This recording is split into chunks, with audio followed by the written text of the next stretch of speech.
ಎಲ್ಲ ವಸ್ತುಗಳ ಬೆಲೆಯೂ ಏರಿಕೆಯಾಗ್ತಾ ಇದೆ. ವರ್ಷದಿಂದ ವರ್ಷಕ್ಕೆ ಬೆಲೆ ಏರಿಕೆಯಾಗೋ ಜಮಾನ ಇದು. ಇದರ ಮಧ್ಯೆಯೇ ಕೆಎಸ್ಆರ್ಟಿಸಿ ಬಸ್ ಪ್ರಯಾಣ ದರವನ್ನ ಇಳಿಕೆ ಮಾಡಿದೆ.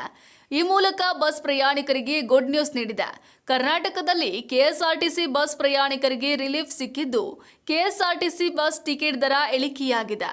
ಹೌದು, ಜನವರಿ 5ರಿಂದ ಮಾರ್ಚ್ವರೆಗೂ ಪ್ರಯಾಣಿಕರ ದಟ್ಟಣೆ ಕಡಿಮೆ ಇರುವ ಹಿನ್ನೆಲೆ ಬೆಂಗಳೂರಿನಿಂದ ರಾಜ್ಯದ ವಿವಿಧೆಡೆ ಹೋಗುವ ಪ್ರೀಮಿಯರ್ ಬಸ್ಗಳ ಟಿಕೆಟ್ ದರವನ್ನು 10% 15% ಕಡಿತ ಮಾಡಲಾಗಿದೆ. ಕರ್ನಾಟಕ ರಾಜ್ಯ ರಸ್ತೆ ಸಾರಿಗೆ ನಿಗಮ ಈ ಬಗ್ಗೆ ಅಧಿಕೃತ ಪ್ರಕಟಣೆಯನ್ನ ಹೊರಡಿಸಿದೆ. ರಾಜ್ಯದಲ್ಲಿ ಜನವರಿ 5ರಿಂದ ಮಾರ್ಚ್ವರೆಗೆ ಪ್ರಯಾಣಿಕರ ದಟ್ಟಣೆ ಕಡಿಮೆಯಾಗುತ್ತೆ.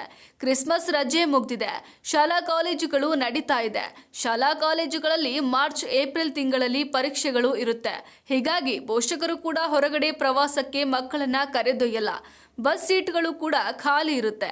ಹೀಗಾಗಿ ಖಾಸಗಿ ಬಸ್ಗಳಿಂದ ಪ್ರಯಾಣಿಕರನ್ನ ಕೆಎಸ್ಆರ್ಟಿಸಿ ಬಸ್ನತ್ತ ಸೆಳೆಯಲು ಕೆಎಸ್ಆರ್ಟಿಸಿ 15% ಬಸ್ ಟಿಕೆಟ್ ದರವನ್ನ ಇಳಿಸುವ ತೀರ್ಮಾನ ಕೈಗೊಂಡಿದೆ.